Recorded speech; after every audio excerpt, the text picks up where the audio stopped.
Keberhasilan Lando Norris memecah kebuntuan McLaren dengan kemenangannya di GP Hongaria setidaknya berikan setitik harapan bagi tim untuk tidak cepat menyerah dalam perburuan gelar juara musim 2026.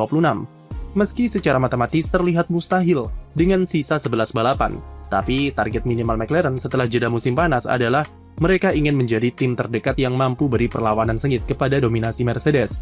McLaren alami peningkatan performa yang sudah terlihat sejak mereka mendapatkan upgrade baterai baru dari Mercedes di GP Belgia. MCL40 memang masih alami sejumlah defisit dari top speed di lurusan karena rasio gearbox McLaren yang pendek, tapi mereka sudah bisa menyamai Mercedes di aspek manajemen baterai serta akselerasi yang cukup oke. Lando Norris bisa berikan ancaman serius saat kualifikasi dengan beberapa kali bisa menyamai catatan waktu Kimi Antonelli, dan momentum itu dilanjutkan saat balapan dengan kecepatan yang ia tampilkan. Pada GP Hongaria, McLaren kembali buat peningkatan performa dengan sejumlah upgrade besar yang dipasang ke mobil MCL40. Paling krusial adalah upgrade spek baru floor, yang memang jadi fokus utama McLaren di fase pengembangan mobil saat ini. Jika sebelumnya mereka fokus pada manajemen outwash dan efisiensi aerodinamika dari sejumlah pembaruan di sayap depan yang agresif, kali ini McLaren mulai mengejar tambahan kekuatan downforce dari area underfloor. McLaren merombak total keseluruhan body floor mereka untuk hasilkan geometri yang ideal untuk aliran airflow secepat mungkin ke belakang area diffuser. Selain tambahan downforce, McLaren juga ingin meningkatkan operating window mobilnya supaya downforce yang dihasilkan tetap optimal di segala kondisi sirkuit, serta settingan ride height yang dipakai. Floor baru ini juga punya tujuan untuk bersihkan aliran udara yang mengalir di area dekat diffuser, supaya tidak terganggu dengan tire wick dari ban belakang. Detail sirip-sirip deflektor diberikan pada area pinggirnya, untuk membuang tire wick ke arah luar dan mengunci aliran udara di underfloor supaya downforce yang terbentuk lebih stabil. Tidak seagresif Mercedes, namun solusinya kurang lebih sama, dan McLaren lebih prioritaskan konsistensi dari struktur airflow yang dibentuk di area ini. McLaren juga bermain dengan detail-detail kecil yang mereka berikan di area bargeboard yang punya lekukan lebih aerodinamis untuk mengatur tire wick dari ban depan dengan lebih baik supaya berikan airflow yang bersih ke area floor. Upgrade floor dan penyesuaian sayap belakang dan sayap depan sudah cukup untuk memberikan peningkatan signifikan terhadap performa McLaren. Sebelum Hongaria, rata-rata gap mereka dengan Mercedes adalah kisaran 0,3 detikan. Capaian pole position Lando Norris selain bisa mematahkan catatan 10 pole beruntun Mercedes, tapi juga menghapus gap tersebut sebagai tanda bahwa upgrade MCL40 bekerja sesuai harapan. Didukung pula dengan karakteristik sirkuit Hungaroring yang sangat cocok ke McLaren yang didominasi tikungan medium panjang, serta grip yang rendah, membuat MCL40 bisa buat keunggulan dibanding tim rival.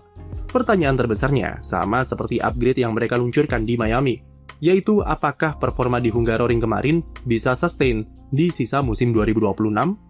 Seperti yang kita tahu, performa tim-tim pesaing Mercedes musim ini memang bisa dibilang cukup inkonsisten dan bisa berubah-ubah dari satu balapan ke balapan lain. Kadang Ferrari bisa beri perlawanan, kadang pula gantian Red Bull dan Verstappen yang mengancam, tapi di Hungaria kemarin malah giliran McLaren yang bisa eksekusi balapan. Jika kita bandingkan dengan kemenangan Ferrari di Barcelona dan Silverstone, kemenangan McLaren di Hungaria sepertinya lebih meyakinkan secara performa. Norris bisa raih pole, dan duo McLaren praktis cukup dominan sepanjang balapan. Andaikan Oscar Piastri gearboxnya tidak jebol, maka McLaren sudah dengan mudah melenggang untuk kunci posisi 1 dan 2, atau setidaknya double podium. Tapi beberapa faktor eksternal juga bermain, seperti karakter sirkuit serta grip yang rendah yang menyulitkan Mercedes sejak sesi latihan bebas. Selain itu, Ferrari yang notabene begitu kencang di tikungan, gagal eksekusi akhir pekan dengan sejumlah penalti yang menimpa Lewis Hamilton. Mungkin saja hasilnya berbeda apabila Hamilton tidak terkena penalti turun grid setelah kualifikasi dan tetap start dari urutan kedua. Namun, faktor-faktor tersebut tidak serta-merta membuat progres McLaren jadi terlihat sia-sia. Karena pada faktanya kecepatan yang ditunjukkan di Hongaria memang murni dari peningkatan performa dari upgrade MCL40. McLaren bisa dikatakan berhasil memenuhi target dari dua fase development mobil mereka di 2026. Fase pertama di Miami dan Kanada, yaitu efisiensi aerodinamika dari manajemen outwash yang jadi salah satu elemen penting di mobil regulasi baru. Lalu target di fase kedua berupa penambahan downforce di area underfloor juga bisa mereka capai lewat upgrade di Hongaria. Fase kedua ini masih akan berlanjut setidaknya dari upgrade-upgrade minor yang diberikan antara GP Belanda sampai GP Baku nanti untuk semakin optimalkan downforce yang diberikan. baik itu dari segi kekuatan ataupun kestabilan. Pengembangan mobil McLaren memang tidaklah secepat Ferrari, tapi mereka bisa membuat fase-fase yang terstruktur dengan tingkat keberhasilan upgrade yang akurat dengan prediksi di simulasi. Meski musim ini memang banyak hambatan pada aspek power unit serta pemahaman regulasi baru yang sedikit terlambat, tapi McLaren masih bisa buktikan kapabilitasnya dengan development mobil yang terarah dan pemberian upgrade yang tepat guna. Sama seperti 2 tahun sebelumnya, di mana McLaren menjadi tim dengan pengembangan mobil terbaik di era ground effect, yang membawa mereka untuk raih 2 gelar konstruktor secara beruntun. Terutama jika kita ingat pada 2024 ketika McLaren yang semula adalah tim tercepat keempat, tapi sejak pertengahan musim mereka bisa berubah jadi mobil paling gacor di sirkuit. Andrea Stella ungkapkan bahwa timnya harus tetap push development mobil supaya tidak tertinggal lagi dari tim-tim rival, serta tampil konsisten di barisan papan atas. Ia percaya apabila McLaren bisa pertahankan penampilan dan upgrade seperti di Hongaria, Stella yakin jika di akhir musim nanti MCL40 bisa menjadi mobil terbaik dengan peningkatan performa lebih dari setengah detik dari sekarang. Selain dari faktor mobil, faktor Lando Norris juga cukup berperan dalam membaiknya performa McLaren. Norris di fase-fase awal musim sempat dilanda banyak kesulitan dengan faktor reliabilitas yang membuat proses adaptasinya ke mobil generasi baru jadi berjalan lambat. Namun sejak GP Miami, Norris seperti menemukan kembali kecepatannya dan buktikan kualitas sebagai pembalap berstatus juara bertahan. Sebelum Miami, dia dikalahkan Oscar Piastri 3-0 di kualifikasi. Dan sekarang, di jeda musim panas, situasinya berbalik menjadi Norris yang mampu kalahkan Piastri di kualifikasi sebanyak 7 kali berbanding 4. Norris mengaku kalau mobil 2026 memang ia rasakan jauh lebih cocok dengan gaya balap naturalnya daripada mobil-mobil di era ground effect. Sejak 2022, Norris harus beberapa kali ubah gaya balapnya untuk sesuaikan karakter mobil ground effect yang understeer dan sangat sensitif. Bahkan dibanding tahun lalu, ketika dia raih juara dunia, Norris mengaku kalau dia lebih percaya diri saat membawa mobil musim ini. Norris memiliki gaya balap yang setidaknya hampir serupa seperti Max Verstappen, Kimi Antonelli, dan Lewis Hamilton, yaitu sama-sama suka hard braking dengan entry tikungan yang agresif.